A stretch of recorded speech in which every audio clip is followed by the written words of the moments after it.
ವಸತಿ ಸಚಿವರ ಮನೆಗೂ ತಪ್ಪಲಿಲ್ಲ ಕಳ್ಳರ ಕಾಟ. ತಾಯಿಯ ರಕ್ತ ಸಂಬಂಧ ಅಂತ ಮನೆಯೊಳಕ್ಕೆ ಬಿಟ್ಕೊಂಡಿದ್ದಕ್ಕೆ ಗುಡಿಸಿ ಗುಂಡಾಂತರ.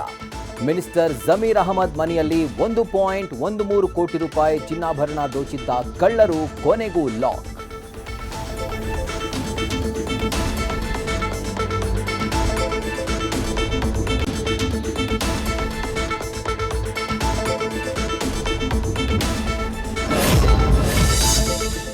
ಅವತ್ತು ಅಪ್ಪ ಹೇಳಿದ್ದ ಮಗು ಮಾರ್ತಿದ್ದಾರೆ ಅಂತ.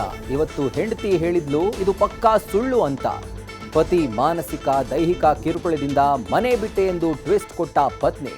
ಬೋಗಸ್ ಬಿಟ್ಟಿದ್ದ ಗಂಡನ ಬಣ್ಣ ತನಿಖೆಯಲ್ಲಿ ಬಯಲು.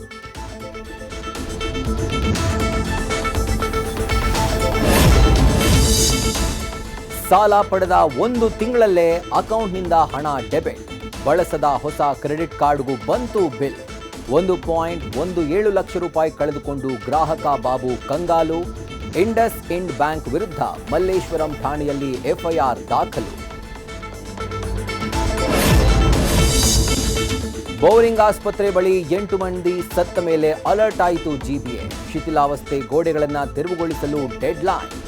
ಹಳೆ ಗೋಡೆಗಳ ಬಗ್ಗೆ ಮಾಹಿತಿ ಕೇಳಿದ ಪಾಲಿಕೆ 48 ಗಂಟೆಯ ಒಳಗೆ ಪಟ್ಟಿ ಕೊಡುವಂತೆ ಕಮಿಷನರ್ ಸೂಚನೆ.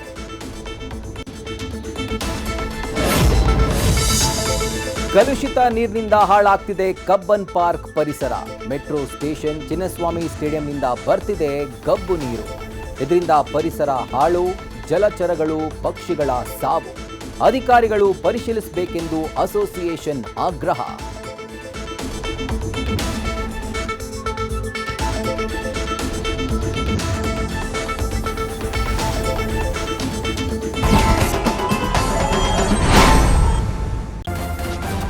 ನ್ಯೂಸ್ ಫಸ್ಟ್ ನಿರ್ಭೀತಿಯಿಂದ ನಿಮ್ಮ ಪರವಾಗಿ.